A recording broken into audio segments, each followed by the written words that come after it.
Good morning. Welcome to the BMA Northern California e-marketing roundtable for Thursday, October 14th, 2010.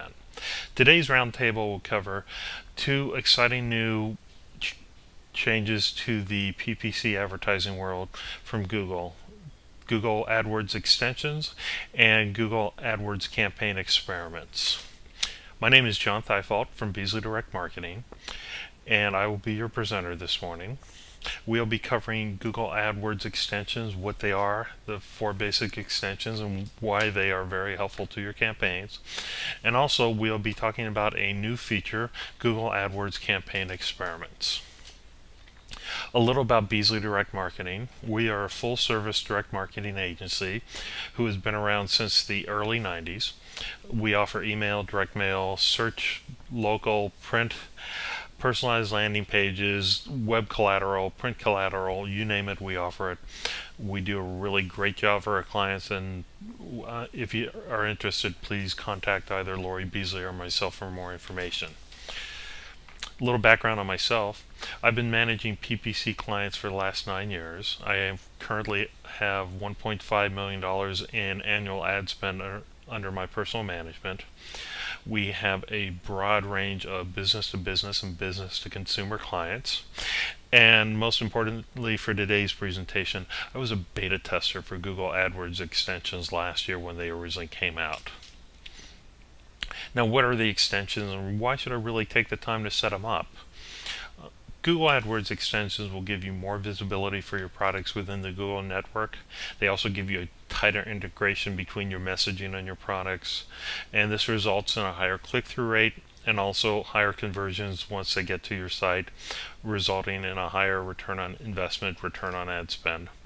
The great thing is the pricing model is the same cost per click pricing model we're all familiar with. And all AdWords extensions can be made trackable just like a traditional AdWords text ad. What exactly are the extensions? To quote our friends down in Mountain View at the Googleplex, ad extensions expand a standard text ad with additional information. And this information can be location information for the location extension, a phone number and click to call, links directly to deep pages within your site for site links, or they can be product information and images from your Google Merchant Center account for the product extensions. Some examples here. The location extension ad shown here is actually taken from Tim Cohn's blog at timothycohn.com, a great example of what might pop up when somebody types in marketing consultants in the Detroit area. The ad pops up. It has a map to how to get to the location as well as address, telephone numbers. You can find locations that are near it, get directions to it. All of the Google Map functionality is associated with your ad. Now, location extensions are great for anything that has a geographical constraint to the business, such as Menlo Park pizzerias, accountants in San Jose, hotels in San Francisco. They can appear on all the different Google properties, Google Search, Google Network Partners, and Google Maps. They include your local business address and your phone number. Now, these ads are going to be triggered by geographic specific search terms, or they will also be triggered by Google looking at the IP address of where the computers for the searcher is located. So if somebody's computer is located in Menlo Park, Google is going to try to serve up some location specific ads around Menlo Park. If somebody's typing in Manhattan pizzerias, Google is going to try to return, again, location specific ads that address that. Now, these ads can appear on mobile devices as well, and if they appear on mobile devices, click to call is enabled, and we'll touch more on that in a few minutes. Our next extension is the product extension, and this is Google AdWords combining AdWords with your Google Merchant Center account. It will display a product image, the product name, sometimes in stock information, as well as pricing, and it displays right below your ad on the top bar. Now, product extensions combine the Google Merchant Center account you have, used to be known as Google Base, with your AdWords. It will take information from your Google Merchant Center account and make it appear underneath the ad. And this can include, as I said just a minute ago, an image, description, price, in stock, all this good stuff. These ads will only appear on the Google.com search sites, and Google will decide on which products appear to or underneath the ad. And this is something to keep in mind, that Google decides this based on a derivation of their organic search algorithm. So generally they do a pretty good job, but they don't always have a perfect match for what may be the better product to appear underneath there. On the example we just saw, the search was for a specific brand of pumps, and that appeared underneath there, but they didn't have the pumps. They had some auxiliary products there. The site links extension is the next one we'll be covering. This allows you to put additional links below your ad, and these links can be to deeper, more specific pages that can offer a number of different choices for your user to click on as they look at your ad. In the example you see here, Priceline lists 4 additional links in addition to their ad link, which goes directly to their homepage. And each one of these links is going to pre-qualify the user before they click, and also probably save the user a couple clicks once they click on the ad to get to the site. Hopefully this will increase your conversion percentage and get the user that much further down the conversion funnel. As you can see, we have hotels, flights, rental cars, and vacation packages, and those pretty much cover the areas on Priceline somebody might want to go to directly. You can add up to 10 additional links for Google to choose from. Generally, Google displays 4. These links can be changed and updated very easily, so they allow for seasonal changes, promotion-specific changes. You can test changes. They're very easy to get in and change. Now, these will appear only on the Google Search and the Google Search Partner Network sites. They will not appear on any of the Google Display Network sites. Now, one thing with the site links extension and the products extension as well is you need to have a historically high click-through rate and quality score for both the ad and the keyword that triggers the ads. You need to have had your ad appear in the top 2 positions that are always highlighted on Google in the past for your ads to appear here. If it's not eligible to appear there with a combination of click-through, quality score, and price, then your site links will not appear at all. Now, that being said, this doesn't mean you can't set up site links for every one of your campaigns and then work to get that quality score, price, click-through bar matched and have those ads appear in the future. It's just Google wants to improve the user experience by having only the most relevant ads show this. Next, phone extensions, click to call. The screenshot you're seeing right here is an actual screenshot from my iPhone that has the click to call number. So all I need to do is click on that number and it'll automatically dial that up. A couple things to remember as you're looking at phone extensions. They only will appear on mobile devices with full internet browsers, not the light WAP browsers, but the full internet browsers. iPhones, Androids, most of the newer Blackberries, a lot of the newer smartphones all fall into this category. But if you're looking at an older Blackberry where they had the web browsers, you probably won't see this. Now, these ads will appear on the Google.com, on the Google mobile app for iPhone, for Android, and also on Google Maps for mobiles. The great thing about click to call is it really takes the searcher that much further down the conversion funnel, because if somebody's going to actually spend the time to make a call to you, even if it's a simple click to call, they are interested and intrigued and ready to part with some of their her dollars are information. Something to remember, there are no vanity numbers and no 900 numbers are allowed. So 1-800-Flowers would not be allowed. It would be 1-800-466, yada, yada, yada. I'm going to go through a couple examples of stats that have appeared for one of my clients' campaigns over the last month as we go through setting up the interface for the 4 different extensions. So, AdWords extensions are pretty easy to set up, and the following slides are going to be actual screenshots from one of my clients with a lot of their proprietary information whited out to preserve a little confidentiality here.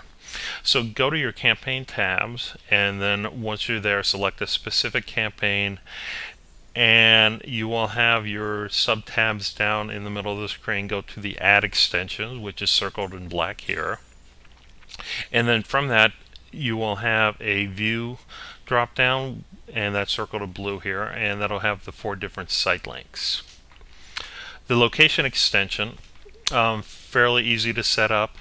You will just go ahead and use the login for your Google Places account, and a Google Places account is an account you've set up with Google where you can define different locations for your business or products and have them appear next to geographically related map searches, and by tying that locations account to your AdWords account, it actually will appear in the ads as well as the maps. There are a few advanced options you can get into. We're not going to cover those here, but they're fairly straightforward as well. Phone extension, you can only set up 1 phone number per campaign, but you can have multiple phone numbers across the account. What we have done is we have set up a unique 800 number for each campaign, so we can associate that 800 number with revenue and then tie that revenue into the cost received from the campaign. And as you look here, you can see in the last 30 days for this specific campaign, we've received 8 clicks on 218 impressions, which gives us a moderately nice click-through rate of just under 4% at a fairly reasonable cost. Now this particular client is not as phone call driven as other clients might be. If this was something like a pizzeria or something where a lot more of the information is transacted over the phone, you would see much greater number of impressions as well as much higher click-through rate. But that being said, we've had a nice over 10-to-1 return on spend from just these phone calls that we've been able to track. The site links extension, again, fairly simple to set up. You have 35 characters of text that will display, and then you can associate that with a specific URL complete with your tracking numbers appended to it. The text you can use follows the same rules as basic AdWords editorial. You can have a call to action in it, or it can just be factual. For instance, get a free catalog, or just technical library in this case. Now, as you can see at the bottom of the slides, over the last 30 days, we've had a almost 19% click-through rate on just under 7,000 impressions at a fairly reasonable cost per click of 31 cents. And again, we had a greater than 10-to-1 return on ad spend for this, so fairly good. One thing to remember though with site links is these are only going to appear if your ad is already qualifying to be in that top 1 or 2 spot on the page through quality score and click-through rate as well as bid price. Product extension, very similar to the location extension in setup. You put in your login name for your Google Merchant Center account, and Google will tie it into your AdWords account and start populating it where appropriate. Again, we've had a nice strong click-through rate here, a 9-to-1 return on spend on this versus the 10-to-1 plus we've seen on other things. But again, those are great numbers and definitely something you want to encourage. Next, we'll be talking about Google AdWords campaign experiments. This is an exciting new tool Google launched publicly in beta in September 2010. It allows for the easy setup and tracking of A/B split testing, something which in the past has required a lot more manual work. It takes a lot of the bid price tracking and uncertainty from previous A/B testing methods out of the equation, and it allows you to run tests concurrently within an existing campaign, and you can constrain the scope of those tests, and we'll touch more on that briefly. Now, there are a number of things we can test, including keyword bids, ad groups, and placements, and we'll cover those more on the next slide. But just to give you a brief overview, there are 4 components to the AdWords campaign experiments: the setting up of the experimental parameters, defining the experimental changes, monitoring the experiment as it moves forward, and then finally deciding to accept or delete the conditions of the experiments after your results are in. Some of the things you can test with campaign experiments are individual keyword bid prices, adding or pausing existing keywords, new ad text, existing ad text, keyword match types, default bids for the entire ad group versus individual keyword prices, dynamic keyword insertions, and then placements and site exclusions on the Google Display Network. Some things you're unable to test at this point: targeting of any sort at the campaign level, including geographic, language, demographic, network, and device targeting. And then some of the individual ad group features, such as bid to position, ad scheduling, frequency capping, negative keywords, daily budgets, and ad extensions. There are 2 things Google campaign experiments will allow you to do that really sets it apart from traditional manual A/B split testing. The first is to have your control group and your experimental groups run concurrently within the same auction environment, and also to set up the proportion of that auction environment you're going to dedicate to the control versus the experiment. Now, there are a couple of reasons why this is good. Number one, if you have a cash cow campaign that's responsible for a lot of revenue and or leads, and you feel there might be some upside to making changes, but you don't want to commit to it without a test, you can set aside 10%, 20%, all the way up to 90% of your auction eligibility to run a test on that. And so if you have something that's responsible for 90% of your revenue, you can still take a chance at finding a sweet spot to improve it without impacting that whole revenue stream as you're testing. That's number one. Number 2, the ability to slide it from 50/50 to 10/90 allows you to control the time it takes to actually get the results in.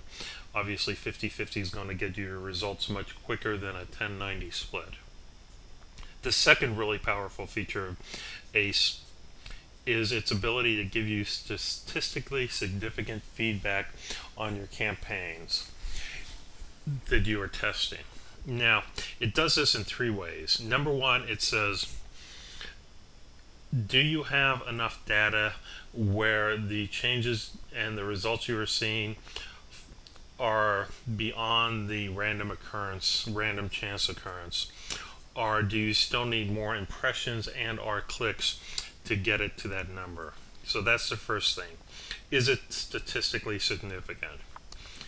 Then it further refines it, saying, okay, you have enough data to make a statistically significant extrapolation of the results if you were to apply them to the rest of the campaign. And it gives you this in 2 levels. It says there is a 95% chance that if you took your current experimental campaign structure and applied it to the rest of the campaign, you would be able to recreate the results. And then it also has another level. There's a 99% likelihood that your test results can be repeated when applied to the whole campaign. This saves you a lot of effort and time in post-campaign analysis, and it allows you to quickly make changes once you've hit the level of significance. and move on and not have to go and play with the databases and the spreadsheets offline. That pretty much covers my presentation on the campaign experiments for today. You can find more information at the links listed below. In addition to these, there are other links off of YouTube which lead to other Google videos on this. Now you can, if you don't have the presentation in front of you, you can also find these links within the AdWords Help Center. Don't be surprised when you click on the initial link and you see a motorcycle racing across the screen, and then a tall blonde woman with a leather jacket and a motorcycle helmet. It's just Google trying to make it a little more approachable. The information in all these videos is really great and helpful. Thank you for coming today. Just one note is before you leave, the BMA Northern California has great opportunities for education such as today's presentation, as well as networking during roundtables, monthly luncheon meetings, and evening meetings. And it's really, if you're not already a member, worth your time to go ahead and investigate it further. Thank you again, and we look forward to hearing from you. Goodbye.